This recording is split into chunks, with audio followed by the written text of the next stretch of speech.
Hola, el otro día subí a mi blog Palinuro, cuya dirección completa es www.cotarelo.blogspot.com, un post titulado Carta abierta a Felipe VI, rey de España, como todo el mundo sabe.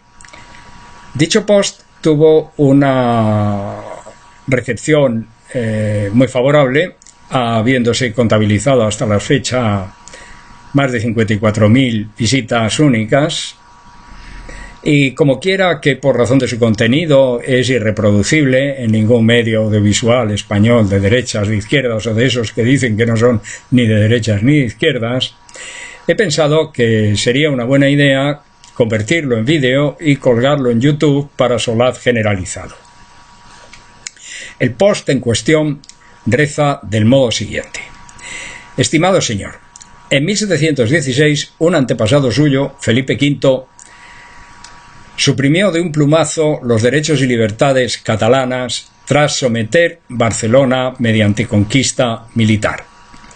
300 años después, quiere el destino que venga usted a impedir que los recuperen. Acaba usted de espetar un discurso a un gobernante democrático, el señor Artur Mas, elegido por las urnas como usted no lo ha sido, cuyo contenido esencial reside en recordar la necesidad del respeto al principio de supremacía de la ley, sin el cual no es posible sociedad civilizada alguna. ¿Con qué autoridad dice usted eso a un presidente que, como él mismo señaló en una entrevista posterior, nunca se ha saltado la ley? Contestemos a esta fastidiosa pregunta. Su autoridad personal en la materia, que a fuer de republicano este blog no reconoce, es inexistente. Su poder viene directamente de la designación de un militar golpista, un delincuente perjuro que se alzó contra su gobierno, y usted no ha tenido el coraje ni la gallardía de refrendarlo mediante una consulta a la ciudadanía, un referéndum en el que ésta pudiera decidir si quiere seguir con la monarquía o prefiere la república, el último régimen legítimo que ha habido en España, pues el suyo no lo es. Usted carece de autoridad, pero se hace eco de la del gobierno español, ese sí, elegido por sufragio universal. Es este quien ha enviado a usted a Cataluña a recitar el catón elemental del Estado de Derecho, el respeto a la ley, que a todos nos obliga, incluidos los gobernantes. En términos abstractos, esto es cierto. En términos concretos, aquí y ahora, en España, no solo no lo es, sino que es una burla.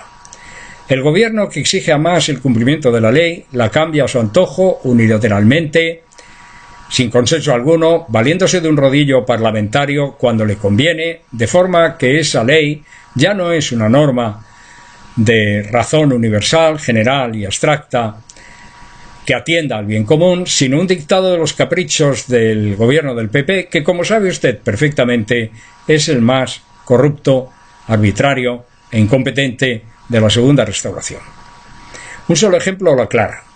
El mismo día en que el presidente de ese gobierno, un hombre sin crédito ni autoridad algunos, sospechoso de haber estado cobrando sobresueldos de procedencia dudosa durante años, denuncia que los soberanistas catalanes intentan cambiar las reglas del juego al desobedecer la ley, sus acólitos presentaban un proyecto de ley de reforma del sistema electoral español para cambiar las reglas del juego a 3 meses de unas elecciones. Y nadie en España, ni un medio de comunicación, ni un solo publicista, ha denunciado esta arbitrariedad, esta ley del embudo. Ciertamente, los gobernantes dicen que si los catalanistas no les gusta la ley, pueden cambiarla, pero legalmente, como han hecho ellos, no desobedecerla. No tengo a usted por una lumbrera, pero imagino que no se le escapará la impúdica hipocresía de este razonamiento, pues los catalanes jamás serán mayoría en cuanto catalanes en España y, por tanto, no pueden materialmente cambiar la ley y están condenados a vivir bajo la que la mayoría les imponga. Siempre. O si no lo sabe usted, eso se llama tiranía de la mayoría y es tan odiosa como la de la minoría. No, señor, el asunto ya no es de respeto a la ley. El asunto es de legitimidad, o sea, mucho más profundo y antiguo.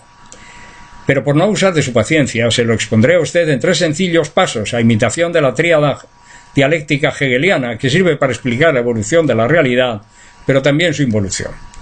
Primero vino una guerra civil y 40 años de dictadura que forjaron una realidad española en la que se mezclaban los sueños de fanfarrias imperiales con los harapos de un país tercermundista gobernado por los militares y los curas, como siempre. Fascismo, nacionalcatolicismo, centralismo, ignorancia, represión y robo sistemático. Fue la tesis. Luego llegó la transición, la negación de la tesis, la antítesis. España se convertía en una democracia homologable con el resto de las europeas. Se negaba la dictadura. El Estado se descentralizaba y devolvía libertades a los territorios. Se promulgaba una constitución que consagraba la separación de la Iglesia y el Estado, y se propugnaba un Estado social y democrático de derecho.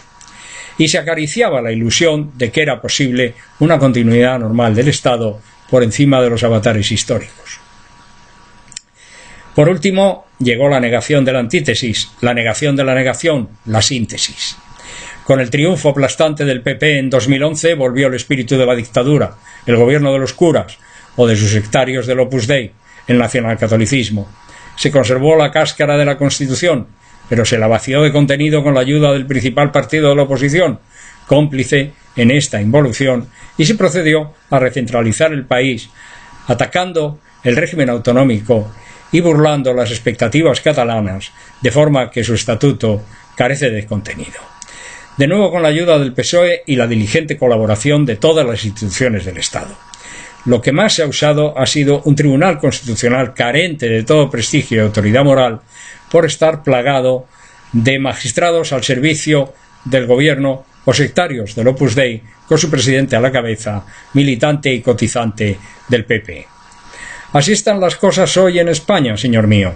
Un gobierno de neofranquistas y nacionalcatólicos empeñados en imponer sus convicciones como ley de la colectividad, impregnado de corrupción, basado en un partido al que algún juez considera una asociación de delincuentes.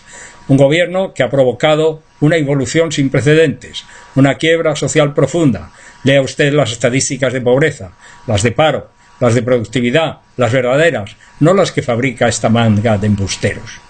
Y una quiebra territorial mucho más profunda, que él mismo reconoce de una gravedad extrema, y de la que es el único responsable por su incompetencia, autoritarismo y corrupción. ¿Cree usted que ese gobierno tiene autoridad para hablar de la ley? La tiene usted. No le extrañe que los catalanes quieran liberarse de esta tiranía personificada en estúpidos provocadores como ese que quiere españolizar a los niños catalanes. Muchos otros, si pudiéramos, haríamos lo mismo. No quieren, no queremos vivir otra vez el franquismo. Y usted, le guste o no, lo representa.